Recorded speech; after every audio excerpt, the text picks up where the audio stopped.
Milkiyaas boqonnaa tokko amma boqonnaa afurii kan jiru boqonnaa isaas xiqqaadha lakkoofsa isaas baay'ee xiqqaadha lakkoofsa 55 duwwaa kan inni qabu utuu dubbifnee fixuu dandeenya. Boqonnaa tokko lakkoofsa tokkoof lama akkas jedhama. Boqonnaa tokko lakkoofsa tokkoof lama duwwaan dubbisa.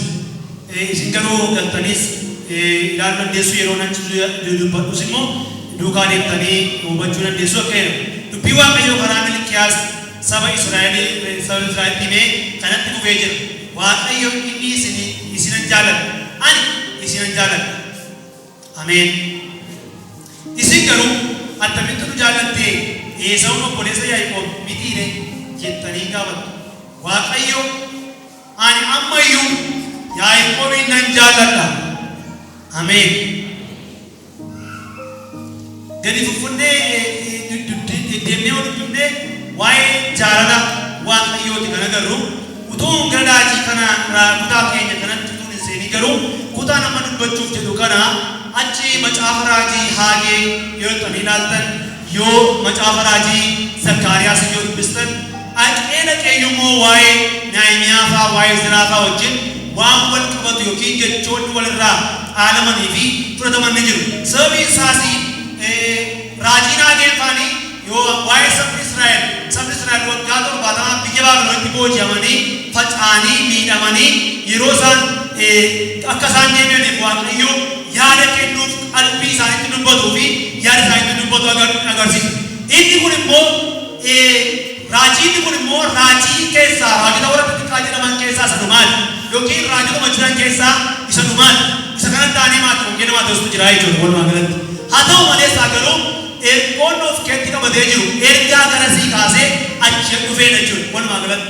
Ergoota kana wajjin wal qabatanii haa ta'u waggaa 70 isa biyya Baabiloniitii gara biyya Israa'elitti deebi'anii galanii booda raajii kana Waaqayyo kaasa. Eega Waaqayyo isaan jaallate biyya mootuutu isaan fide iddoo isaatti miidhaman isaan fide garbummaadhaa isaan baase harka waan namaa hundumaarraa cabse eega Waaqayyo isaan jaallate isaan baase booda deebi'anii yeroo isaan Waaqayyoon attamitti nu jaallatte jedhanii jaalala Waaqayyoo madaalanii fi yaada Waaqayyoo karaa Waaqayyoorraa maqan argina jechuudha. Raajii kun garuu ammas Waaqayyoo isin jaallata jedhama. Haalleluuyaa. Yoo man'aan iyyuu yoo kararraa kaatan iyyuu yoo daandii gadhiisan iyyuu yoo seera Waaqayyootti jiraachuudhaaf baatan iyyuu Waaqayyo ammas saba isaa hin jaallata. Jaalala Waaqayyoo hubachuu danda'uu kan jedhu mata duree walii wajjin ilaala. Waaqayyo sina jaalala isaanii mootummaa nu jaallatte. Maaliif nu jaallatte? Eegtaan inni nu jaallatte. Garuu Waaqayyo gaafa dubbatu Esawu obboleessa keessa yoo ta'e Esawu jibbeedhanu Yaaqoobin jaallatte isin immoo ilmaan Yaaqoobi. Ani ammayyuu isinan jaalladha jedha. Waaqayyo maqaan isaa ulfaatu.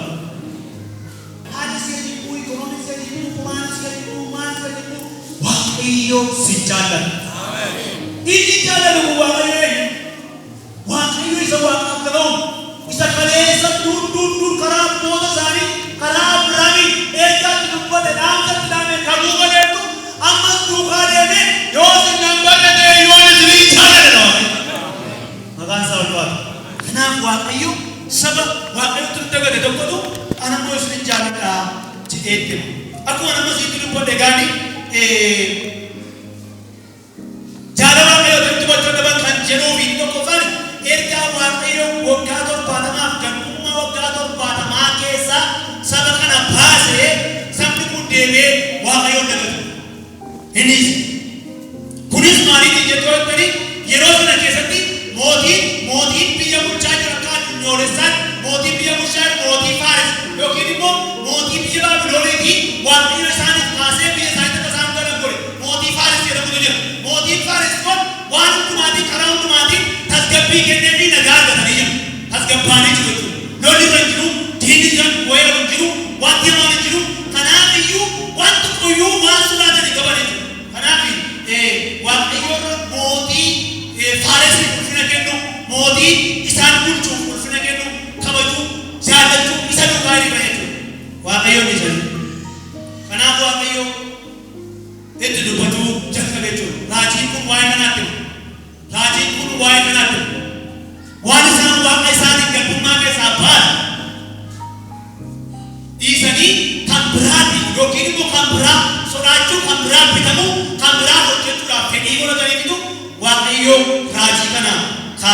yookiin raajii kana itti dubbachiisa jechuudha.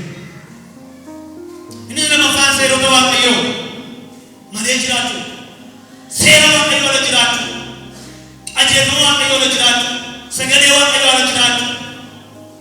Keessumatti akkuma baasee maal jedhaa seerri garbichi koo Museen gaara Horeeb irratti isinitti barsiise isinitti hime achii na biraa fudhee isinitti hime sanarraati maaliif irraa gortanii jedhee qabu. Waaqayyo seera boriif ta'een isaan kana keessaati waan nama ajaa'ibu akkuma sila sitti nu bahe ture Izraa afaatiin yookiin immoo Naahimiyaa afaatiin wal tokkosii jedhee isaan kunis dubartoota ormaa fuudhan kan isaanii hin malle gocha isaanii hin malle seera Waaqayyoo seerri Waaqayyoo kan isaanii hin kennine ala deeman jechuudha. Dubartoota ormaa fuudhu seerri Museen isaan abboon immoo dubartoota ormaa keessaa akka isaan hin fuune macaafni ta'uu moofaa yookiin seerri Museedhaa hin ittisa jechuudha. Isaan garuu isa kana fa'aa godhan seerota Waaqayyoo sana keessaa murtaa'aasuma seera dubbanne jechuudha. Inni biraan iddoo aarsaa Waaqayyoo tuffachuudha.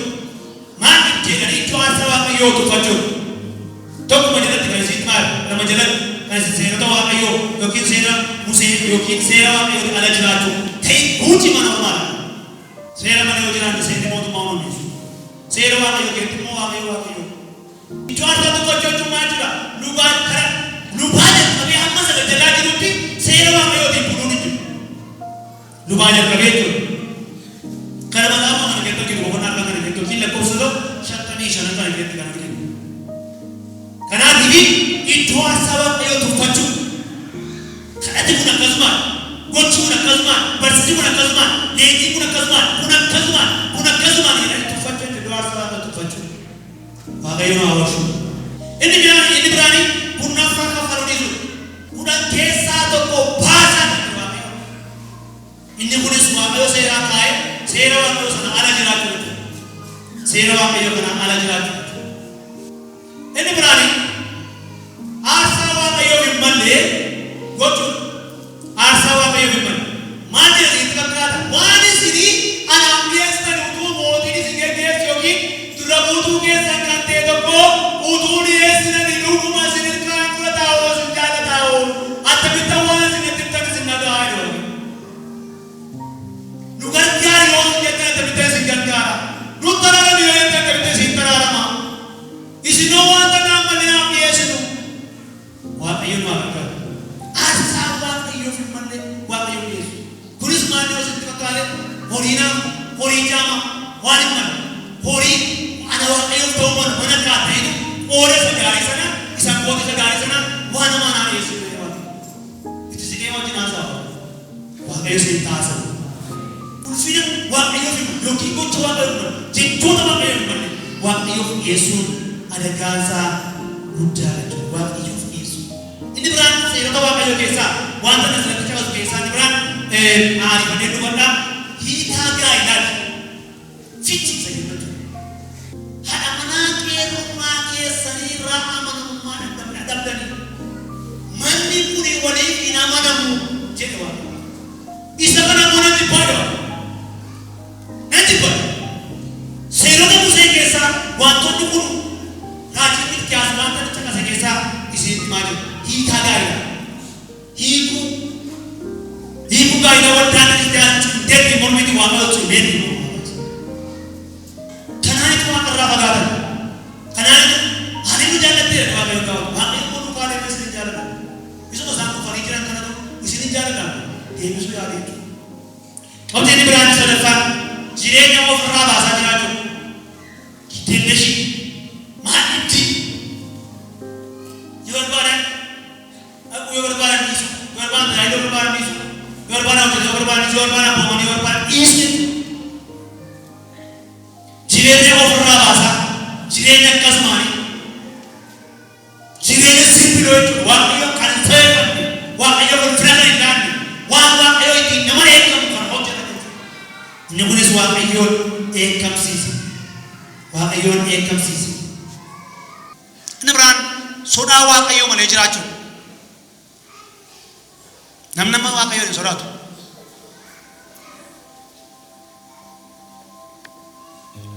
Boqonnaa tokko keessattis boqonnaa afur keessattis kan isin agartan macaafa raajii kanarraati na sodaachuu hin dandeenye. Bu'aa sodaachuus lafa ka'a. Sagalee Waaqayyoo akkas jedha. Waaqayyoon sodaachuun jalqaba ogummaadha. Namni ogummaa barbaadu yoo jiraate Waaqayyoon sodaachuu qaba. Waaqayyoon sodaachuun jireenya. Waaqayyoon sodaachuun eebba. Waaqayyoon sodaachuun kabaja. Al ta'u ta'u garuu Waaqayyoon sodaachuudhaan dhabuu keenyaan miidhamaa mahaatti galle jechuudha. Waaqayyo si jaalladha jedhaan jedhee anarraa maaltu barbaadama? Nurraa maaltu barbaadama? Isa tokkoffaa abboomuu jiraatu. Amantaasas manoon Waaqaafis namaafis waliifis abbaa manaa fi amanaa gidduuttis ijoollee maatii gidduuttis qoree jiru geggeessaa geggeeffamu gidduuttis maal gochuun abboomuu Waaqayyo abboomuu gammadu. Abboomuu jiraatu. Tol mana beebi tokko bahee si jaalladhaa yoo si jedhu maal jettu? Maal deemike? Waaqayyo namni tokko jedhe namni tokko bahee baay'ee si jaalladhaa yoo si jedhu maal jettu? Deebi maal deebituuf? Maal deebinaaf? Galtanii maal yaaddu? Ittiin isiitti gargar bahee inni kun illee bara baraa namatti gargar bahu maqaan isaa ulfaatu. Maqaan isaa ulfaatu. Inni kun isa nama dhiisuuf isa namatti gargar bahus miti maleessa jechuudha. Namni foonii abaluun baay'ee jaalladha yoo si jedhu. Isinuu isi amanuma abaluun baay'ee jaalladha waliin naan jedhee utuu iddoo baasanaa ta'e namichi kun utuu na jaalladhe yaada jechuudha. Kanaaf iyyuu nama jaallatan tokko fida bu'amtu. Toleetu akka inni miidhagu barbaadan akka inni gaddu barbaadan nama sin jaallatan tokko jechuudha. Kanaaf Waaqayyo eega sin jaallatan jedhee maal gochuu dura jedhee irraa eegama isa jalqabaa Waaqayyoof abboomuutu nurraa eegama. Inni lammaffaan Waaqayyo mana Waaqayyo jaallachuudha.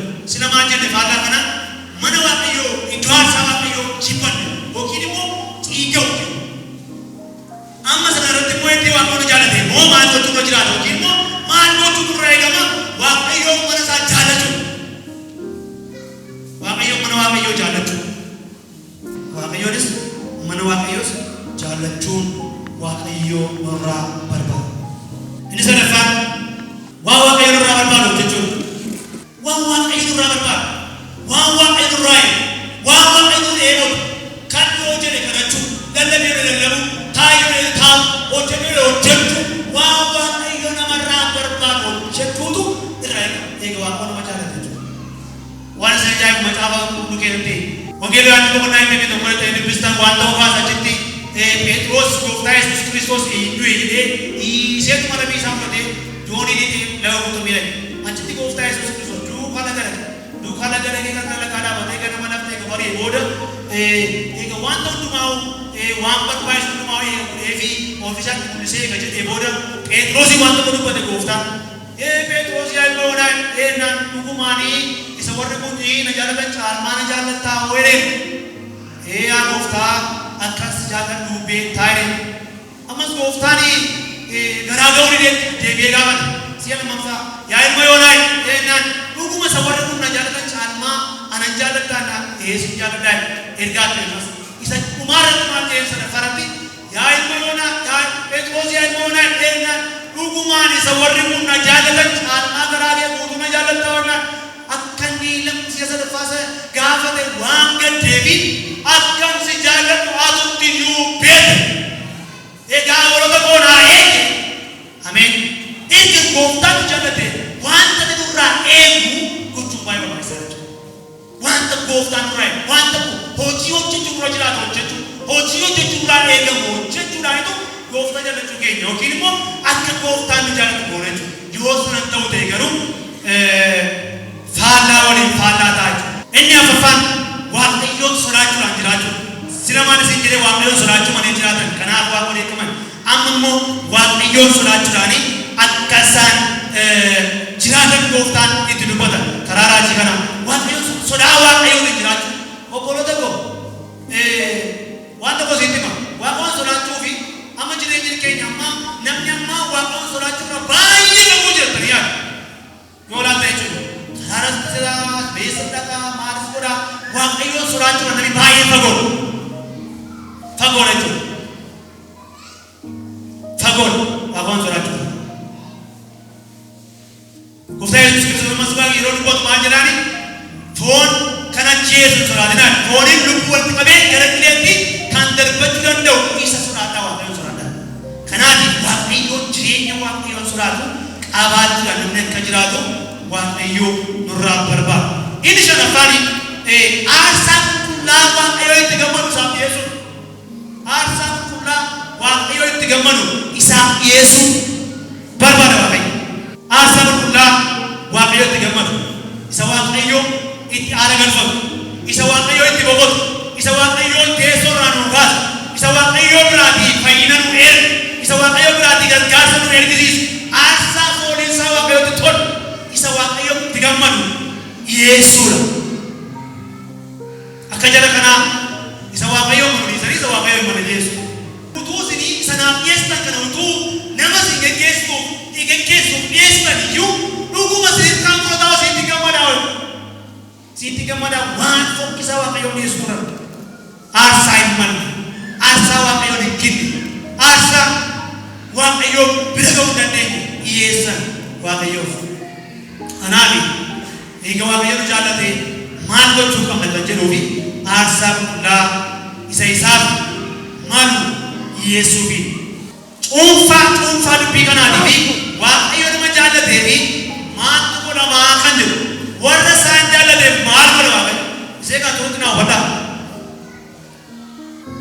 Waaqayyo warra isaan jaallatu maal godhama? Amma egaa waaqayyo nama jaallatee maal ni godha? Waaqayyo godha maal ta'uu ta'a?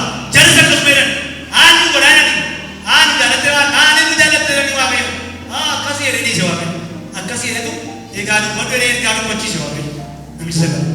Kanaaf waaqayyo nama jaallatee maaltu godhama? Isa tokkoffaa guyyaan eegamsaatti qabeenyaa waaqayyoo ta'u. Ameen. Guyyaan eegamsi biyya lafaatti dhufu, guyyaan guddami biyya lafaatti dhufu, guyyaan waaqni lafti kun walirraa fagaatu, guyyaa waaqayyootti lafa eegamutti horii waaqayyoo ta'u, qabeenyaa waaqayyoo ta'u, warra waaqayyoo kunuunsu ta'u, warra waaqayyoo eegan ta'u, warra waaqayyoo isaan tiksu ta'u. Jaalatamnee majaluma neeqan ta'e duwwaa sitti fakkaate. Asuma raawwannee shibbifnee galuu waan lakkaa'ina. Waan baddu mararree keessaan himnee godhamu dandeenye tokkotti marannaa waaqayyo. Guyyaatu dhufaa jira jedhee. Guyyaa guddamaa dhufaa jira jedhee. Guyyaa kan qodaa iddoo qodaa supheetti gubanitti abiddi isaan ba'utu dhufaa jira jedhee. Guyyaa guddamaa sanatti isaan kun horii goota jedha waaqayyo gooftaa machaa. Mee ameen jedhaa. Wanta taatee tokko waaqayyo nutti agarsiisaa biyya kana keessatti. Guyyaa lafatti waa ta'u guyyaa biyya lafaa waan abdala gidduutti wanti wal dhufu guyyaa akkasitti waaqayyo warra akkasii nan tisa waaqayyo. Maqaan isaa ol baatu nan tisa si tisa waaqayyo. Eegas jaalate si tisa waaqayyo. Achi si deebisu hamaarraa si eegu. Kakifuu igiraachii dhabdu qaba. Kakifuu ijaachii dhabdu qaba. Kakifuu nagaraachii dhabdu qaba. Kakifuu manfasaachii dhabdu qaba. Maqaan isaa ol baatu. Kanaaf waaqayyo nama isa jaallatu maal godha jettan horii isaa godhata. Waaqayyo nama isa jaallate yookiin waaqayyo nama jaallate maaltu godhamu? Akka abbaan ilma isaa oowwutti nan jedha. Kutuma kana keessaa argatu.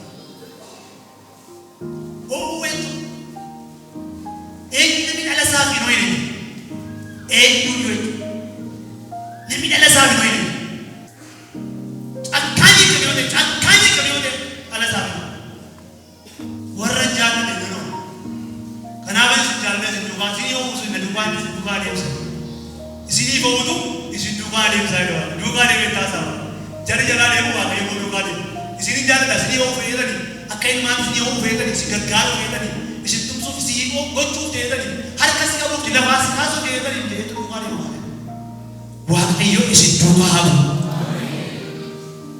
isin tisu jechuudha. Akka abbaan ilma isaa isaan gafaaf oowwutti isiniif an o'a. Waaqayyo kiyyoo isaatti isin haa galchu. Kiyyoo waaqayyotti galu jechuun eegamuu jechuudha. Kunuunfamuu jechuudha. Jiraachuu jechuudha. Guddachuu jechuudha. Eebbisamuu jechuudha. Miidhamsa jechuudha. Waaqayyo barana isinii ho'a. Ameen jedhaa. Waaqayyo barana isinii ho'a. Inni dhumaa garaagarummaadhaan jiraachisa warra isa jaallatan waaqa jiraachisa. Warra isa jaallatan, warra ofii isaatii jaallatan, warra ofii isaatii barbaadu gooftaan garaagarummaadhaan jiraachisa.